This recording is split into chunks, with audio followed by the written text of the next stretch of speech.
Assalamualaikum warahmatullahi wabarakatuh. Apa kabar kalian semua? Semoga sehat-sehat selalu ya. Jangan lupa berdoa dan tetap terapkan protokol kesehatan. Berdoa agar semua penyakit di muka bumi ini diangkat oleh Allah dan tetap terapkan protokol kesehatan agar kesehatan kita selalu terjaga.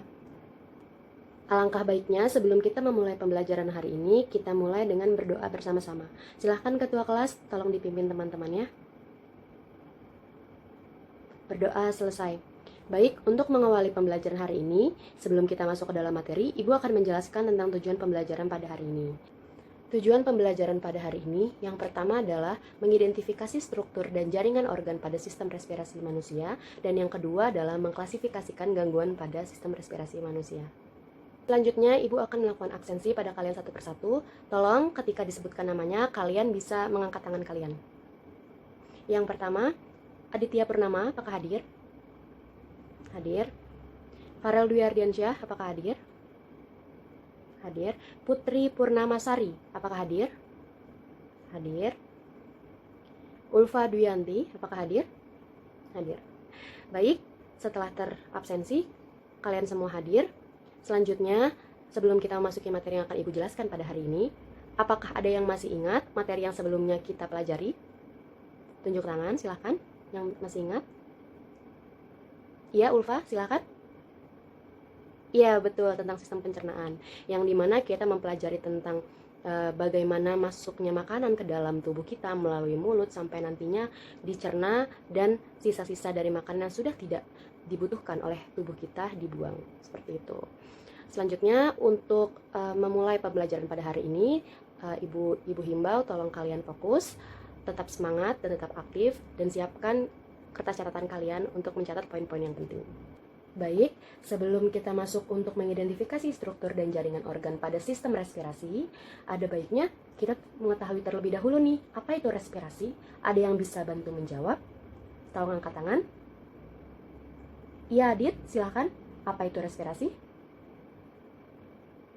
Iya, respirasi bisa diartikan sebagai pengambilan oksigen dan mengeluarkan karbon dioksida dan untuk menghasilkan energi di dalam tubuh manusia. Seperti itu. Pertukaran oksigen dan karbon dioksida ini dapat diartikan sebagai pertukaran gas antara sel dengan lingkungannya.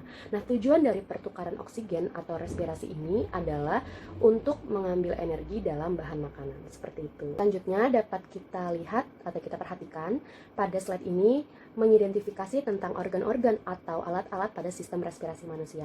Yang pertama adalah dimulai dari hidung, faring, laring, trakea, sampai nantinya akan sampai pada paru-paru, dan yang di dalam paru-paru terdapat gelembung-gelembung udara yang dimana untuk atau sebagai tempat pertukaran gas yang dinamakan oleh alveolus, seperti itu. Sampai sini ada yang mau ditanyakan? Tidak ada? Baik, Ibu lanjutkan ya. Nah, yang pertama adalah rongga hidung. Di dalam rongga hidung ini merupakan tempat pertama kali udara masuk ke dalam tubuh kita. Nah, di dalam rongga hidung ini terdapat rambut-rambut hidung dan mukus. Nah, di dalam rongga hidung ini, udara yang masuk ke dalam tubuh kita mengalami beberapa perlakuan, yang dimana yang pertama adalah penyaringan, terus pengaturan kelembapan suhu, dan penyesuaian suhu, seperti itu. Nah, organ selanjutnya setelah rongga hidung adalah faring. Nah, setelah udara masuk ke dalam rongga hidung, udara akan masuk ke dalam faring. Nah, faring ini merupakan tempat di mana terjadinya persimpangan antara trakea dan esofagus. Nah, trakea ini untuk sistem respirasi sendiri dan esofagus itu untuk sistem pencernaan. Di dalam faring ini terdapat katup yang bisa membuka dan menutup untuk mengatur sistem respirasi dan sistem pencernaan yang dinamakan katup epiglotis. Nah, di dalam faring tersendiri terdapat 3 bagian faring, yaitu nasofaring, orofaring, dan laryngofaring. Nah, selanjutnya dari faring, udara masuk ke dalam trakea. Nah, di dalam trakea ini terbagi menjadi 3 lapisan. 3 lapisan ini terdiri atas lapisan luar, lapisan tengah, dan lapisan dalam. Di lapisan luar trakea ini tersusun atas jaringan-jaringan ikat.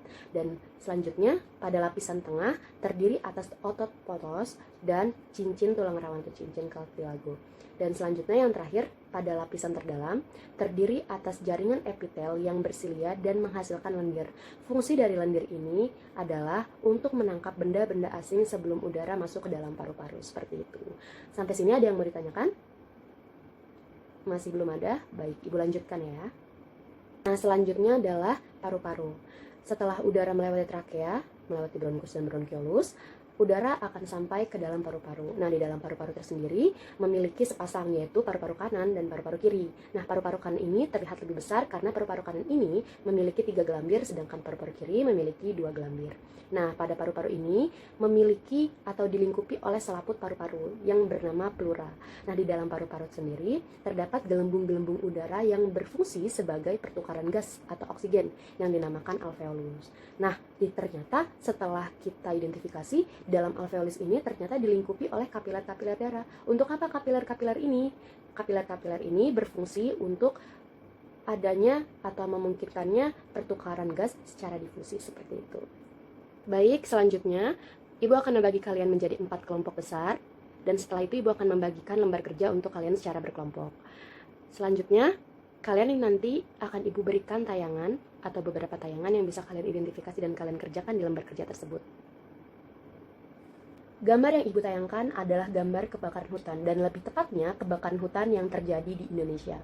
Indonesia merupakan negara agraris yang dimana dilewati oleh garis khatulistiwa sehingga negara kita memiliki iklim yang tropis. Nah, dari beberapa kasus yang telah diidentifikasi, ternyata kebakaran hutan ini merupakan salah satu faktor besar yang mengakibatkan gangguan pada sistem respirasi. Kenapa? Karena kebakaran hutan ini menyebabkan polusi pada udara, khususnya di Indonesia. Nah, beberapa penyakit yang disebabkan oleh kebakaran hutan ini seperti terdapat gangguan pernafasan seperti ISPA, selanjutnya sesak nafas, asma, sampai pada yang berakibat fatal yaitu kanker paru-paru, seperti itu. Nah, selanjutnya setelah kalian lihat dan perhatikan faktor dari pencemaran lingkungan tersebut tadi, Ibu persilahkan kalian untuk mencari informasi atau data-data yang kalian perlukan untuk mengisi lembar kerja kalian melalui situs-situs ataupun literatur-literatur yang resmi. Dengan catatan, harus dengan yang resmi ya. Baik, Ibu persilahkan. Baik anak-anak, waktu yang Ibu berikan untuk menggali informasinya telah habis, dan silahkan sekarang kalian olah informasi yang telah kalian dapatkan berdasarkan literatur yang kalian tadi coba cari, masukkan ke dalam lembar kerja kalian. Ibu berikan waktu 4 menit. Silahkan. Baik, selanjutnya berdasarkan informasi yang telah kalian dapatkan, silahkan kalian kaitkan dengan mekanisme atau struktur dan jaringan penyusun dari sistem respirasi serta gangguan-gangguan yang diakibatkan dari pencemaran atau kasus yang kalian dapatkan di lembar kerja kalian. Silahkan. Baik anak-anak, waktu yang Ibu berikan sudah habis. Sekarang silahkan kalian kumpulkan hasil analisisnya dan kalian presentasikan secara berkelompok di depan kelas. Presentasi kelompok pertama dimulai dari kelompok 1, kelompok 2 dan kelompok 3, dan yang terakhir adalah kelompok 4. Dipersilahkan. Pada kelompok-kelompok yang telah mempresentasikan tentang hasil analisisnya, sudah sangat bagus sekali.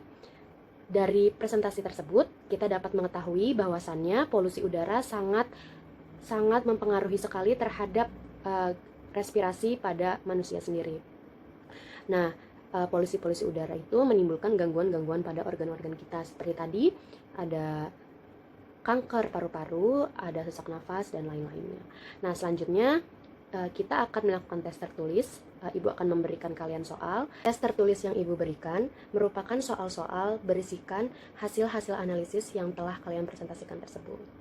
Jadi, silahkan dikerjakan. Ibu berikan waktu. Baik anak-anak, kita sudah sampai di penghujung dari pembelajaran hari ini. Ibu sangat berterima kasih banyak. Kalian sudah mempresentasikan hasil analisis kalian yang sangat informatif sekali dan sangat bagus-bagus sekali. Dapat kita ambil kesimpulan bahwasannya organ yang menyusun sistem respirasi itu terdapat antara lain ada hidung, faring, terdapat trakea, paru-paru, dan alveolus. Dan gangguan-gangguan pada sistem respirasi ini sangatlah beragam, seperti ada asma, sesak nafas, influenza, kanker paru-paru, bronkitis, dan lain sebagainya. Selain dari gangguan pada sistem respirasi, Ibu sampaikan sebelum kita tutup, mari kita mengucap hamdalah bersama-sama. Alhamdulillahirrabbilalamin.